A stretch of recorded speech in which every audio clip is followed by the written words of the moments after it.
शांताकारं भुजगशयनं पद्मनाभं सुरेशं विश्वाधारं गगनसदृशं मेघवर्णशुभांगं लक्ष्मीकान्तं कमलनयनं योगिभिर्ध्यानगम्यं वन्दे विष्णु भवभयहरं सर्वलोकैकनाथम। ओम नमो भगवते वासुदेवाय। प्रिय श्रोतागणों, भगवान विष्णु और माता लक्ष्मी की कृपा सदैव आप लोगों पर बनी रहे। आज हम सुनेंगे वैशाख मास का चौथा अध्याय। कल के अध्याय में आपने सुना भगवत कथा के श्रवण और कीर्तन का महत्व तथा वैशाख मास के धर्मों के अनुष्ठान से राजा पुरुयशा का संकट से उद्धार। राजा पुरुयशा को भगवान का दर्शन, उनके द्वारा भगवत स्तुति और भगवान के वरदान से राजा की सायुज्य मुक्ति। प्रिय श्रोतागणों, आइए इसे आगे की कथा का श्रवण करते हैं। श्रुतदेव जी कहते हैं, राजन, पंपा के तट पर कोई शंख नाम से प्रसिद्ध परम यशस्वी ब्राह्मण थे, जो बृहस्पति के सिंह राशि में स्थित होने पर कल्याणमयी गोदावरी नदी में स्नान करने के लिए गए। मार्ग में परम पवित्र भीमरथी को पार करने के बाद दुर्गम, जल शून्य एवं भयंकर निर्जन वन में धूप से विकल हो गए थे। वैशाख का महीना था और दोपहर का समय। वे किसी वृक्ष के नीचे जा बैठे। इसी समय कोई दुराचारी व्याध हाथ में धनुष धारण किए वहां आया।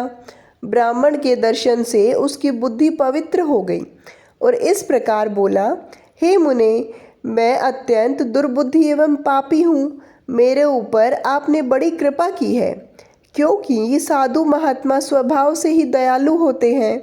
कहाँ मैं नीच कुल में उत्पन्न हुआ व्याध और कहाँ ऐसी पवित्र बुद्धि। मैं इसे केवल आपका ही उत्तम अनुग्रह मानता हूँ। साधु बाबा, मैं आपका शिष्य हूँ, आपका कृपा पात्र हूँ। साधु पुरुषों का समागम होने पर मनुष्य फिर कभी दुखों को नहीं प्राप्त होता। अतः आप मुझे अपने पाप नाश वचनों द्वारा ऐसा उपदेश दीजिए जिससे संसार बंधन से छूटने की इच्छा रखने वाले मनुष्य अनायास ही भव सागर से पार हो जाते हैं। साधु पुरुषों का चित्त सबके प्रति समान होता है। वे सब प्राणियों के प्रति दयालु होते हैं। उनकी दृष्टि में न कोई नीच है, न ऊंच है, न अपना न पराया।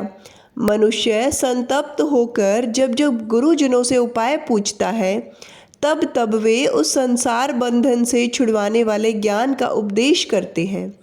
जैसे गंगा जी मनुष्यों के पाप का नाश करने वाली है, उसी प्रकार मूढ़ जनों का उद्धार करना साधु पुरुषों का स्वभाव ही माना जाता है। व्याध के ये वचन सुनकर शंख ने कहा, व्याध, यदि तुम कल्याण चाहते हो तो वैशाख मास में भगवान विष्णु को प्रसन्न और संसार समुद्र से पार करने वाले जो दिव्य धर्म बताए गए हैं, उनका पालन करो। मुनि श्रेष्ठ शंख प्यास से बहुत कष्ट पा रहे थे। दोपहर के समय उन्होंने सुंदर सरोवर में स्नान किया और युगल वस्त्र धारण करके मध्याह्न काल की उपासना पूरी की। फिर देव पूजा करने के पश्चात व्याध के लाए हुए श्रमहारी एवं स्वादिष्ट कैत का फल खाया। जब वे खा पीकर सुखपूर्वक विराजमान हुए, उस समय व्याध ने हाथ जोड़कर कहा, हे मुने, किस कर्म से मेरा तपोमय व्याध कुल में जन्म हुआ और किससे ऐसी सद्बुद्धि तथा महात्मा की संगति प्राप्त हुई।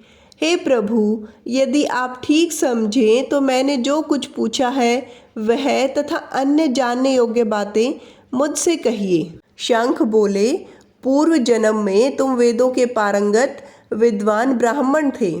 शाकल्य नगर में तुम्हारा जन्म हुआ था। तुम्हारा गोत्र श्रीवत्स और नाम स्तंभ था।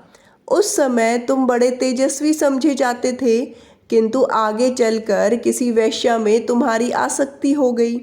उसके संग दोष से तुमने नित्य कर्मों को त्याग दिया और शूद्र की भांति घर आकर रहने लगे। यद्यपि तुम सदाचार शून्य, दुष्ट तथा धर्म कर्म के त्यागी थे, तो भी उस समय तुम्हारी ब्राह्मण पत्नी कांतिमती ने वैश्या सहित तुम्हारी सेवा की। वह सदा तुम्हारा प्रिय करने में लगी रहती थी। वह तुम दोनों के पैर धोती, दोनों की आज्ञा का पालन करती और दोनों से नीचे आसन पर सोती थी। इस प्रकार वैश्या सहित पति की सेवा करती हुई उस दुखी ब्राह्मणी का इस भूतल पर बहुत समय व्यतीत हुआ। एक दिन उसके पति ने मूल सहित उड़द खिलाया और तिल मिश्रित निष्पाव भक्षण किया। उस अपथ्य भोजन से उसका मुख पेट चलने लगा और उसे बड़ा भयंकर भगंदर रोग हो गया। वह उस रोग से दिन रात जलने लगी। जब तक घर में धन रहा तब तक वैश्या भी वहां टिकी रही। उसका सारा धन लेकर पीछे उसने उसका घर छोड़ दिया। वैश्या तो क्रूर और निर्दयी होती ही है, उसे छोड़कर दूसरे के पास चली गई। तब वह ब्राह्मण रोग से व्याकुलचित हो रोता हुआ अपनी स्त्री से बोला, देवी, मैं वैश्या के प्रति आसक्त और अत्यंत निष्ठुर मनुष्य हूँ, मेरी रक्षा करो। हे देवी, तुम परम पवित्र हो, मैंने तुम्हारा कुछ भी उपकार नहीं किया। हे कल्याणी, जो पापी एवं निंदित मनुष्य अपनी विनीत पत्नी का आदर नहीं करता, वह 15 जन्मों तक नपुंसक होता है। हे महाभाग, दिन रात साधु पुरुष उसकी निंदा करते हैं। तुम साध्वी और पतिव्रता हो, मैं तुम्हारा अनादर करके पाप योनि में गिरूंगा। तुम्हारा अनादर करने से जो तुम्हारे मन में क्रोध हुआ होगा, उससे मैं दग्ध हो चुका हूँ। इस प्रकार अनुतापयुक्त वचन कहते हुए पति से वह पवित्रता हाथ जोड़कर बोली, प्राणनाथ, आप मेरे प्रति किए हुए व्यवहार को लेकर दुख न मनाएं, लज्जा का अनुभव न करें। मेरा आपके ऊपर तनिक भी क्रोध नहीं है, जिससे आप अपने को दग्ध हुआ बतलाते हैं। पूर्व जन्म में किए हुए पाप ही इस जन्म में दुख रूप होकर आते हैं।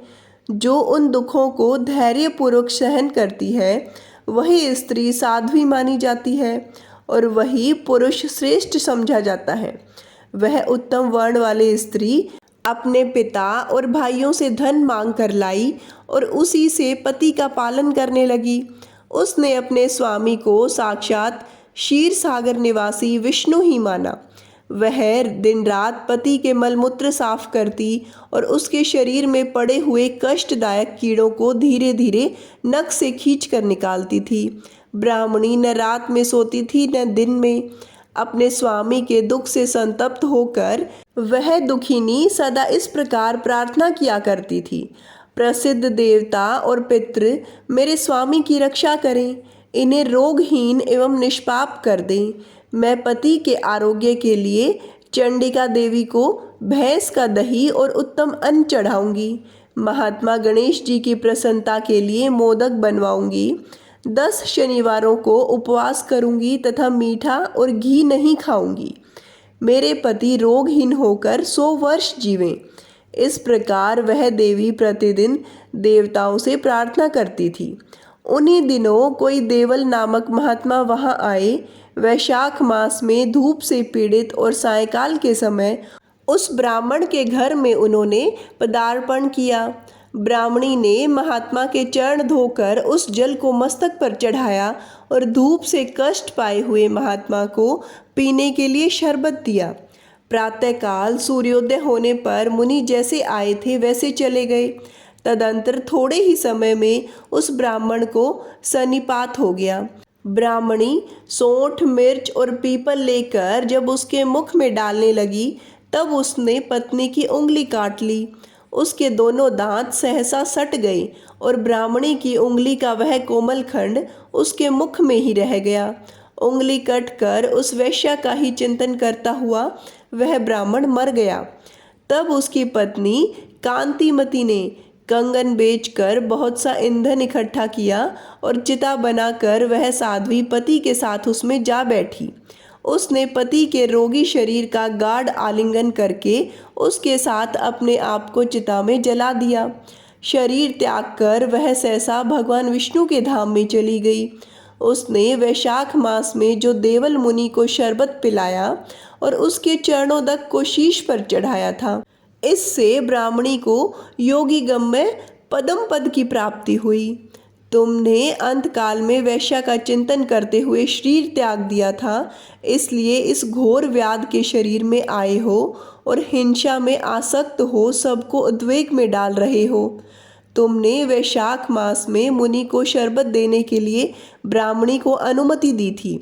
उसी पुण्य से आज व्याध होने पर भी तुम्हें सब सुखों के एकमात्र साधन धर्म विषयक प्रश्न पूछने के लिए उत्तम बुद्धि प्राप्त हुई है।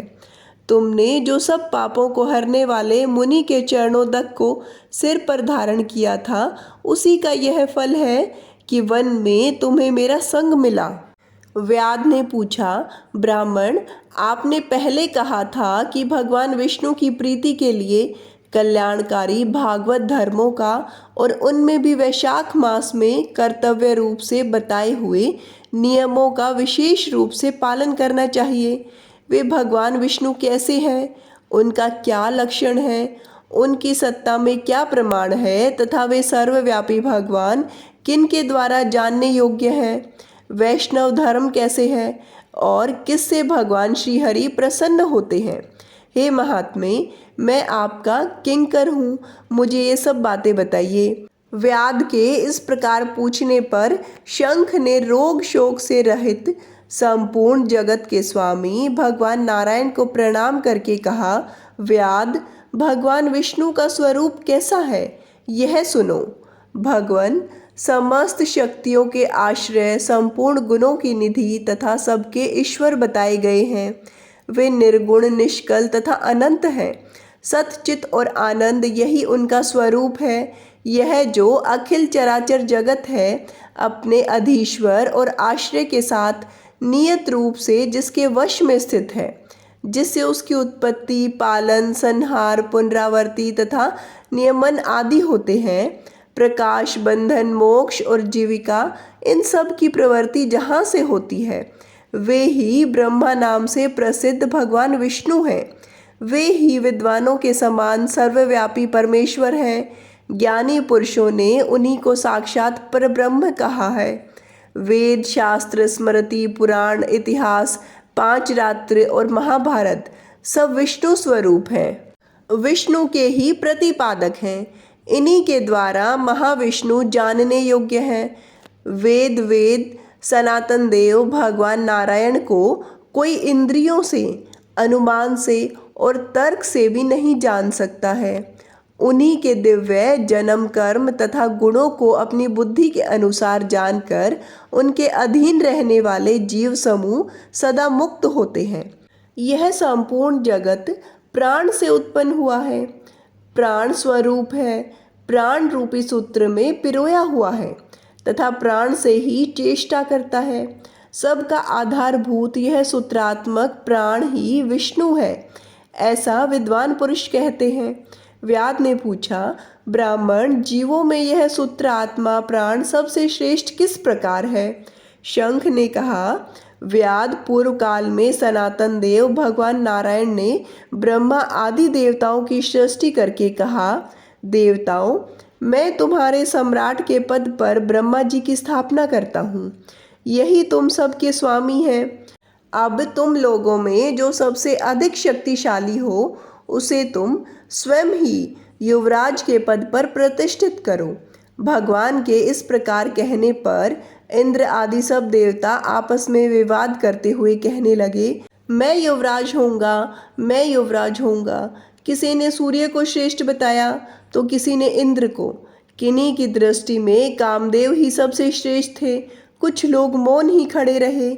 आपस में कोई निर्णय होता न देखकर वे भगवान नारायण के पास पूछने के लिए गए और प्रणाम करके हाथ जोड़कर बोले, महाविष्णु, हम सब ने अच्छी तरह विचार कर लिया है, किंतु हम सब में कौन श्रेष्ठ है यह हम अभी तक किसी प्रकार निश्चय न कर सके। अब आप ही निर्णय कीजिए। तब भगवान विष्णु ने हंसते हुए कहा, इस विराट ब्रह्मांड रूपी शरीर से जिसके निकल जाने पर यह गिर जाएगा और जिसके प्रवेश करने पर पुनः उठकर खड़ा हो जाएगा, वही देवता सबसे श्रेष्ठ है। भगवान के ऐसा कहने पर सब देवताओं ने कहा, अच्छा ऐसा ही हो। तब सबसे पहले देवेश्वर जयंत विराट शरीर के पैर से बाहर निकला। उसके निकलने से उस शरीर को लोग पंगु कहने लगे, परंतु शरीर गिरा नहीं। यद्यपि वह चल नहीं पाता था तो भी सुनता, पीता, बोलता, सूंघता और देखता हुआ पूर्ववत स्थिर रहा। तत्पश्चात गुहा देश से दक्ष प्रजापति निकलकर अलग हो गए। तब लोगों ने उसे नपुंसक कहा, किंतु उस समय भी वह शरीर गिर न सका। उसके बाद विराट शरीर के हाथ से सब देवताओं के राजा इंद्र बाहर निकले। उस समय भी शरीर पात नहीं हुआ। विराट पुरुष को सब लोग हस्तहीन कहने लगे। इसी प्रकार नेत्रों से सूर्य निकले। तब लोगों ने उसे अंधा और काना कहा। उस समय भी शरीर का पतन नहीं हुआ। तदंतर नासिका से अश्विनी कुमार निकले, किंतु शरीर नहीं गिर सका। केवल इतना ही कहा जाने लगा कि यह सूंघ नहीं सकता। कान से अधिष्ठात्र देवी दिशाएं निकली। उस समय लोग उसे बधिर कहने लगे, परंतु उसकी मृत्यु नहीं हुई। तत्पश्चात जीवा से वरुण देव निकले। तब लोगों ने यही कहा कि यह पुरुष रस का अनुभव नहीं कर सकता, किंतु देहपात नहीं हुआ। तदंतर वाक इंद्रिय से उसके स्वामी अग्निदेव निकले। उस समय उसे गूंगा कहा गया, किंतु शरीर नहीं गिरा। फिर अंतःकरण से बोध स्वरूप रुद्र देवता अलग हो गए। उस दशा में लोगों ने उसे जड़ कहा, किंतु शरीर पात नहीं हुआ। सबसे अंत में उस शरीर के प्राण निकले। तब लोगों ने उसे मरा हुआ बतलाया। इससे देवताओं के मन में बड़ा विस्मय हुआ। वे बोले, हम लोगों में से जो भी इस शरीर में प्रवेश करके इसे पूर्ववत उठा देगा, जीवित कर देगा, वही युवराज होगा। ऐसी प्रतिज्ञा करके सब कर्मशः उस शरीर में प्रवेश करने लगे। जयंत ने पैरों में प्रवेश किया, किंतु वह शरीर नहीं उठा। इंद्र ने हाथ में, सूर्य ने नेत्रों में, दिशाओं ने कान में, वरुण देव ने जीवा में, अश्विनी कुमार ने नासिका में, अग्नि ने वाक इंद्रियों में तथा रुद्र ने अंतःकरण में प्रवेश किया, किंतु वह शरीर नहीं उठा। सबके अंत में प्राण ने प्रवेश किया। तब वह शरीर उठकर खड़ा हो गया। तब देवताओं ने प्राण को ही सब देवताओं में श्रेष्ठ निश्चित किया। बल, ज्ञान, धैर्य, वैराग्य और जीवन शक्ति में प्राण को ही सर्वाधिक मानकर देवताओं ने उसी को युवराज पद पर अभिषिक्त किया। इस उत्कृष्ट परिस्थिति के कारण प्राण को उक्त कहा गया। अतः समस्त चराचर जगत प्राणात्मक है। जगदीश्वर प्राण अपने पूर्ण तथा बलशाली अंशों द्वारा सर्वत्र परिपूर्ण है। प्राणहीन जगत का अस्तित्व नहीं है। प्राणहीन कोई भी वस्तु वृद्धि को नहीं प्राप्त होती। इस जगत में किसी भी प्राणहीन वस्तु की स्थिति नहीं है। इस कारण प्राण सब जीवों में श्रेष्ठ, सबका अंतरात्मा और सर्वाधिक बलशाली सिद्ध हुआ। इसलिए प्राणोपासक प्राण को ही सर्वश्रेष्ठ कहते हैं। प्राण सर्वदेवतात्मक है तथा सब देवता प्राणमय है। वह भगवान वासुदेव का अनुगामी तथा सदा उन्हीं में स्थित है। मनीषी पुरुष प्राण को महाविष्णु का बल बताते हैं। महाविष्णु के महात्म्य और लक्षण को इस प्रकार जानकर मनुष्य पूर्व बंधन का अनुसरण करने वाले अज्ञानमय लिंग को उसी प्रकार त्याग देता है जैसे सर्प पुरानी केंचुली को लिंग देह का त्याग करके वह परम पुरुष अनामय भगवान नारायण को प्राप्त होता है। शंख मुनि की कही हुई यह बात सुनकर व्याध ने पुनः पूछा, ब्राह्मण, यह प्राण जब इतना महान प्रभावशाली और इस संपूर्ण जगत का गुरु एवं ईश्वर है, तब लोक में इसकी महिमा क्यों नहीं प्रसिद्ध हुई? शंख ने कहा, पहले की बात है। प्राण अश्वमेध यज्ञों द्वारा अनामय भगवान नारायण का यजन करने के लिए गंगा के तट पर प्रसन्नता पूर्वक गया। अनेक मुनिगणों के साथ उसने फलों के द्वारा पृथ्वी का शोधन किया। उस समय वहाँ समाधि में स्थित हुए महात्मा कण्व बाम्बी की मिट्टी में छिपे हुए बैठे थे।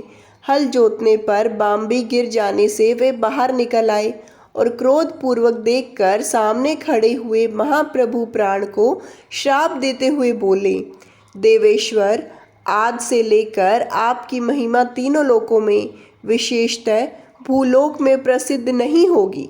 हाँ, आपके अवतार तीनों लोकों में विख्यात होंगे। व्याध तभी से संसार में महाप्रभु प्राण की महिमा प्रसिद्ध नहीं हुई। भूलोक में तो उनकी ख्याति विशेष रूप से नहीं है। व्याध ने पूछा, महात्मे, भगवान विष्णु के रचे हुए करोड़ों तथा सहस्त्रों सनातन जीव नाना मार्ग पर चलने और भिन्न भिन्न कर्म करने वाले क्यों दिखाई देते हैं? इन सब का एक साथ स्वभाव क्यों नहीं है? यह सब विस्तार पूर्वक बतलाइए। शंख ने कहा, रजोगुण, तमोगुण और सत्व गुण के भेद के 3 प्रकार के जीव समुदाय होते हैं। उनमें राजस स्वभाव वाले जीव राजस कर्म, तमोगुणी जीव तामस कर्म तथा सात्विक स्वभाव वाले जीव सात्विक कर्म करते हैं। कभी कभी संसार में इनके गुणों में विषमता भी होती है। उसी से वे ऊंच और नीच कर्म करते हुए तदनुसार फल के भागी होते हैं। कभी सुख, कभी दुख और कभी दोनों को ही ये मनुष्य गुणों की विषमता से प्राप्त करते हैं। प्रकृति में स्थित होने पर जीव इन तीनों गुणों से बंधते हैं। गुण और कर्मों के अनुसार उनके कर्मों का भिन्न भिन्न फल होता है। ये जीव फिर गुणों के अनुसार ही प्रकृति को प्राप्त होते हैं।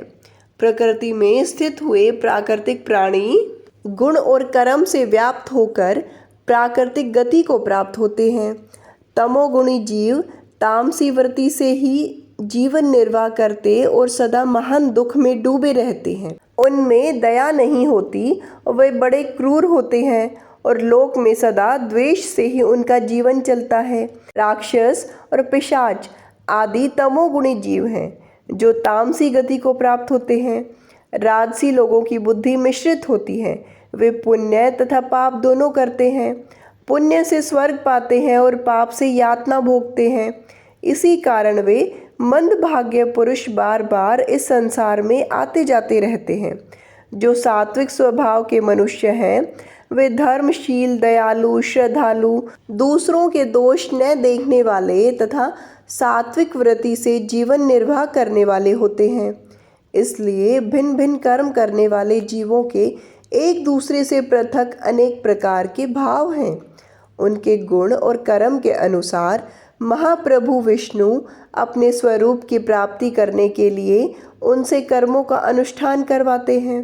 भगवान विष्णु पूर्ण काम है।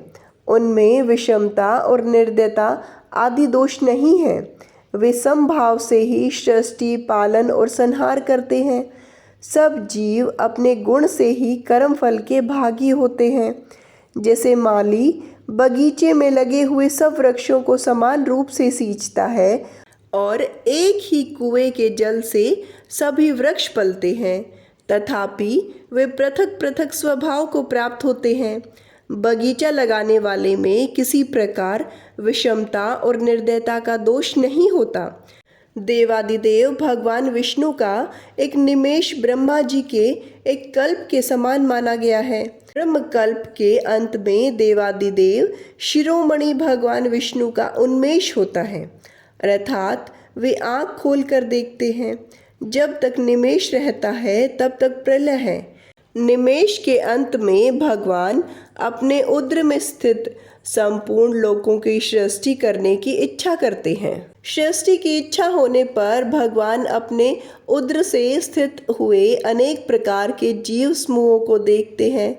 उनकी कुक्षी में रहते हुए भी संपूर्ण जीव उसके ध्यान में स्थित होते हैं, अर्थात कौन जीव कहाँ किस रूप में है, इसकी स्मृति भगवान को सदा बनी रहती है।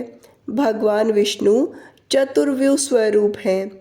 वे उन्मेष काल के प्रथम भाग में ही चतुर्व्यूह रूप में प्रकट हो व्यूगामी वासुदेव स्वरूप से महात्माओं में से किसी को सायुज्य साधक तत्व ज्ञान, किसी को सारूप्य, किसी को सामीप्य और किसी को सालोक्य प्रदान करते हैं। फिर अनिरुद्ध मूर्ति के वश में स्थित हुए संपूर्ण लोकों को वे देखते हैं। देखकर उन्हें प्रद्युम्न मूर्ति के वश में देते हैं और सृष्टि करने का संकल्प करते हैं। भगवान श्री हरि ने पूर्ण गुण वाले वासुदेव आदि 4 व्यूहों के द्वारा कर्मशय, माया, जया, कृति और शांति को स्वयं स्वीकार किया है। उनमें संयुक्त चतुर्व्यूहात्मक महाविष्णु ने पूर्ण काम होने पर भी भिन्न भिन्न कर्म और वासना वाले लोगों की सृष्टि की है। उन्मेषा काल का अंत होने पर भगवान विष्णु पुनः योग माया का आश्रय लेकर व्यूगामी संक्रमण रूप से इस चराचर जगत का संहार करते हैं। इस प्रकार महात्मा विष्णु का यह सब चिंतन करने योग्य कार्य बतलाया गया, जो ब्रह्मा आदि योग से संपन्न पुरुषों के लिए भी अचिंत्य एवं दुर्विभाव है। व्यास ने पूछा, मुने, भागवत धर्म कौन कौन से हैं और किनके द्वारा भगवान विष्णु प्रसन्न होते हैं? शंख ने कहा, जिससे अंतःकरण की शुद्धि होती है, जो साधु पुरुषों का उपकार करने वाला है तथा जिसकी किसी ने भी निंदा नहीं की है, उसे तुम सात्विक धर्म समझो। वेदों और स्मृतियों से बताए हुए धर्म का यदि निष्काम भाव से पालन किया जाए तथा वह लोक के विरुद्ध न हो, तो उसे ही सात्विक धर्म जानना चाहिए। वर्ण और आश्रम विभाग के अनुसार जो 4 प्रकार के धर्म हैं, वे सभी नित्य, नैमित्तिक और काम्य भेद के 3 प्रकार के माने गए हैं। वे सभी अपने अपने वर्ण और आश्रम के धर्म तथा भगवान विष्णु को समर्पित कर दिए जाते हैं तथा उन्हें सात्विक धर्म जानना चाहिए। वे सात्विक धर्म ही मंगलमय भागवत धर्म है। अन्य देवताओं की प्रीति के लिए सकाम भाव से किए जाने वाले धर्म राजस माने गए हैं। यक्ष, राक्षस, पिशाच आदि के उद्देश्य से किए जाने वाले लोक निष्ठुर, हिंसात्मक, निंदित कर्मों को तामस धर्म कहा गया है। जो सत्व गुण में स्थित हो, भगवान विष्णु को प्रसन्न करने वाले शुभ कारक सात्विक धर्मों का सदा निष्काम भाव से अनुष्ठान करते हैं, वे विष्णु भक्त माने गए हैं। जिनका चित्त सदा भगवान विष्णु में लगा रहता है, जिनकी जीवा पर भगवान का नाम है और जिनके हृदय में भगवान के चरण विराजमान हैं, वे भागवत कहे गए हैं। जो सदाचार परायण, सबका उपकार करने वाले और सदैव ममता से रहित हैं, वे भागवत माने जाते हैं। और जिनका शास्त्र में, गुरु में तथा सत्कर्मों में विश्वास है तथा जो सदा भगवान विष्णु के भजन में लगे रहते हैं, उन्हें भागवत कहा गया है। उन भागवत भक्त महात्माओं को जो धर्म नित्य मान्य है, जो भगवान विष्णु को प्रिय है तथा वेदों और स्मृतियों में जिनका प्रतिपादन किया गया है, वे ही सनातन धर्म माने गए हैं। जिनका चित्त विषयों में आसक्त है, उनका सब देशों में घूमना, सब कर्मों को देखना और सब धर्मों को सुनना कुछ भी लाभकारक नहीं है। साधु पुरुषों का मन साधु महात्माओं के दर्शन से पिघल जाता है। निष्काम पुरुषों द्वारा श्रद्धापूर्वक जिसका सेवन किया जाता है तथा जो भगवान विष्णु को सदा ही प्रिय है, वह भागवत धर्म माना गया है। भगवान विष्णु ने क्षीर सागर में सबके हित की कामना से भगवती लक्ष्मी जी को दही से निकलते हुए मक्खन की भांति सब शास्त्रों के सारभूत वैशाख धर्म का उपदेश किया है। जो दम्भ रहित होकर वैशाख मास के व्रत का अनुष्ठान करता है, वह सब पापों से रहित हो सूर्य मंडल को भेद कर भगवान विष्णु के योगी दुर्लभ परम धाम में जाता है। इस प्रकार द्विजश्रेष्ठ शंख के द्वारा भगवान विष्णु के प्रिय वैशाख मास के धर्मों का वर्णन होते समय वह 5 शाखाओं वाला वट वृक्ष तुरंत ही भूमि पर गिर पड़ा। उसके खोखले में एक विकराल अजगर रहता था। वह भी पाप योनि में शरीर को त्याग कर तत्काल दिव्य स्वरूप हो मस्तक काए शंख के सामने हाथ जोड़कर खड़ा हो गया। प्रिय श्रोताओं, आज की कथा में इतना ही। कल की कथा में हम सुनेंगे कैसे अजगर का उद्धार हुआ तथा वैशाख धर्म के पालन तथा राम नाम जप से व्याध कैसे वाल्मीकि हो गए। प्रिय श्रोतागणों, आगे की कथा सुनने के लिए जुड़े रहिए हमारे चैनल हमारी संस्कृति हमारे संस्कार से। धन्यवाद।